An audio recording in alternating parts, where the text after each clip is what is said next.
Hey, just a quick tip. I've been trying to learn to Superglide using the tutorials by Moki Sniper, and then I watched one by a guy called Daz S, and it solved the problem I had where I didn't know whether I was successfully doing a Superglide or not.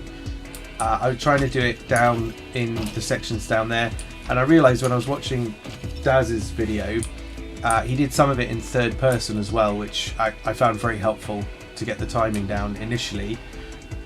These piles of metal girders or panels are exactly the right length that a normal edge jump, so that's not a Superglide, catches. You just catch on the end, so if you fail to Superglide but you still get the jump like that, you land just on the edge, whereas if you manage to Superglide you clear the entire thing, and I found that incredibly useful for practicing the timing. I'm still completely rubbish at doing Superglides, but it's really helpful to know when you've nailed it and when you haven't, because I realised I was putting the key inputs in just way too late, which I'm doing right now. There you go, there's one.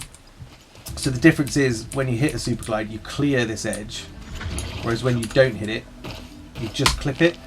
And I found for the timing, it sounds a bit ridiculous, but the actual audio cue really helped me with the timing when I was getting in a groove, because if you go tap tap dum dum dum tap tap, you fail it, but you get into a groove of doing that, and then as you start to rush a little bit earlier on the beat, you do it too early and then you get one. So I've realised that the dum dum dum dum dum, and if you just keep turning around doing that and then you slightly speed up that tempo, you start to get Superglides a bit more consistently. I'm nowhere near consistent with them yet, but you obviously only have like 3 frames or something to get it in.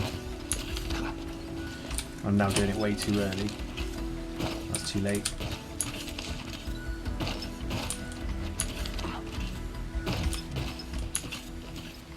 And then you get one. So I hope that's kind of helpful. I really struggled with just like, am I Supergliding or not? You know, how do you know which bit you're doing right if you think you're hitting a Superglide when you're not? So like, that's not a Superglide, but sometimes it feels like it. Sometimes that velocity does spike over 300, and then as soon as you hit the slide at the end of it, you're at 400, so you're not quite sure.